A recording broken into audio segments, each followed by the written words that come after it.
L'operatiu especial que cada estiu l'Ajuntament de Sueca destina a la seva zona costanera ja està en marxa des de fa uns dies. Ahir, de matí, les autoritats visitaren el personal que fins mitjans de setembre s'encarregarà de vigilar les nostres platges. Així el que tenim són 15 socorristes, tenim 6 auxiliars d'enfermeria després i 2 ATS. A més dels socorristes, també hi ha 4 patrons de barca, perquè tenim 2 barques que estan anant per tota la costa de nosaltres, i la veritat. A banda d'això, hi ha un coordinador, un que han contratat enguany amb molta experiència d'altres puestos, que està coordinant tot.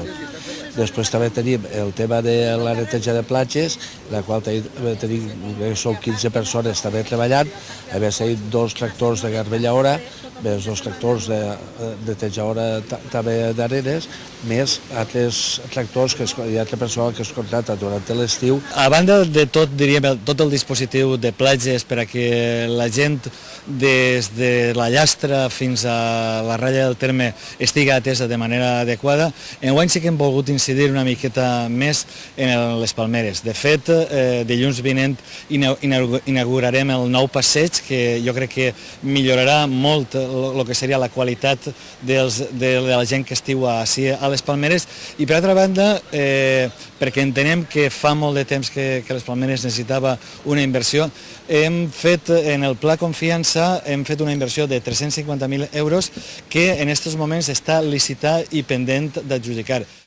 En el que portem d'estiu no hem hagut de lamentar cap incident d'importància. Esperem que tot continuï igual els pròxims mesos.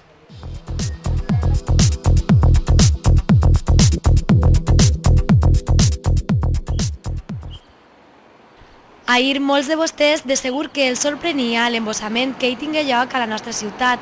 L'antiga Nacional 332 es mostrava col·lapsada donat que la totalitat dels vehicles que circulaven per l'autovia eren desviats cap a l'interior de la nostra ciutat.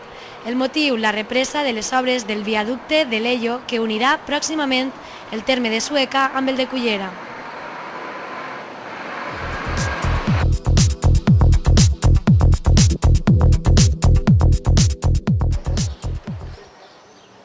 Les farmàcies valencianes tanquen durant la jornada d'avui en protesta per la rebaixa en la facturació. Avui els farmacèutics i les farmacèutiques del nostre país protagonitzen una concentració a València on es manifesten contra els drets promulgats pel govern central, ja que asseguren que generaran un important desproveïment de medicaments i tanmateix posen en greu risc la desaparició de centenars de farmàcies, així com vora 2.000 llocs de treball. A la nostra ciutat, la vaga ja havia estat anunciada els passats dies amb la repartició d'una sèrie de fullets informatius i aquest matí hem trobat quasi la totalitat de les farmàcies tancades.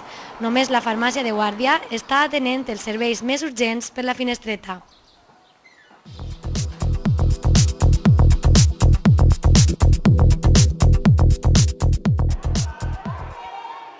Primera jornada de convivència al campus Cristian Castells i primera visita il·lustre per als vora 60 xiquets que participen. Qui fora jugador entre altres equips de l'Atlètic de Madrid, el Saragossa, el Milà italià o el Bolton anglès, Javi Moreno, estigué ahir al Casal de la Falla Ronda Bernat Aliño per compartir un matí amb els joves. Este valencià de Silla, que va vestir la camiseta de la selecció nacional en 5 ocasions, té en l'actualitat 35 anys. Fa poc, després de jugar amb el Lucena de segona divisió B, va penchar les botes. Estos campos son muy importantes para los niños, ¿no? La diferencia de antes a ahora es que antes nosotros estas cosas no las teníamos, ¿no? Y ahora los niños tienen la oportunidad de estar en campus. Hay muchos campus durante todo el verano y quieras o no, pues sirve de aprendizaje para los niños. Sobre todo consiste en la educación, ¿no? En el saber convivir los niños juntos, en el compañerismo, ¿no? Todo esto tiene que servir para que los niños ya con estas edades empiecen a saber estar con más niños y que no es todo peleas y estar por la calle, ¿no? Sino hacer compañerismo y estar todos los niños juntos, que yo creo que la base principal de los campus esos tiene que ser eso. Yo siempre lo he dicho, los niños con estas edades tienen que disfrutar y pasárselo bien, ¿no? Y no pensar más allá que sea eso, ¿no? Luego se meterán en unas edades que ya serán otras cosas, ¿no?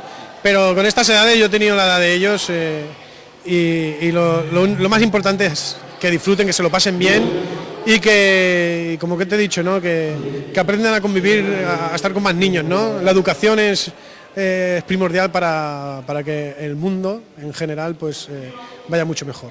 Els xiquets estan supercontents i ja t'he dit que estem passant un dia fenomenal i esperem passar un dia, pues, la veritat que molt bé. Ahir la presentació va eixir molt bé, va haver moltíssima assistència de públic i en principi pues, està eixint tot fenomenal.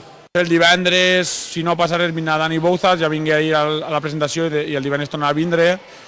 Dijous tenim excursió per el poble, anem a un taller faller que ens explicaven com es fa una falla artesanalment des de principi i després anirem al trinquet, com no ensenyar-los així que tenim Adrià, que juga molt bé a la pilota, és un jugador molt important i el xoc d'ací valencià pues explicar als xiquets més o menys com es juga i la seva cultura.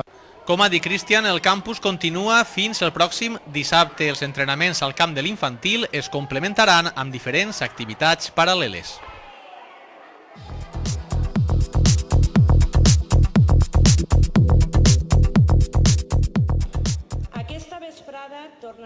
Dissabte passat, a la Casa Joan Fuster, l'Associació de Danses L'Almogàver de Sueca va rebre l'Associació de l'Esbar Dansaire de Sant Carles de la Ràpita, com a fruit de l'intercanvi que les dues agrupacions havien protagonitzat ja l'any passat quan els almogàvers anaren a Sant Carles per participar en les seues festes majors. Tots dos grups oferiren una mostra del bagatge tradicional de balls, danses i xotes que han anat recuperant. I és que la recuperació és la base principal sobre la que s'assenten les dues associacions, recopilant i mostrant una part de la història dels pobles de Sueca i de Sant Carles a través dels balls. La tria de tots dos pobles per fer l'intercanvi es basa no només en les voluntats, sinó també en les semblances. Tant Sant Carles com Sueca són dos municipis que comparteixen un territori d'aiguamolls, el Delta de l'Ebre i l'Albufera, que propicia un paisatge molt semblant i unes tradicions compartides.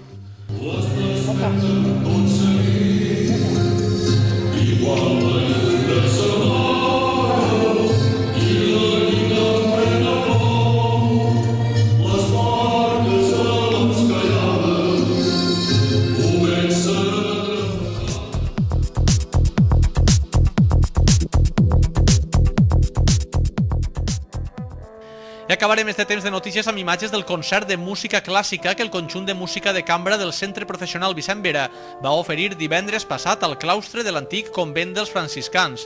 Tornem amb més notícies el divendres. Bona vesprada.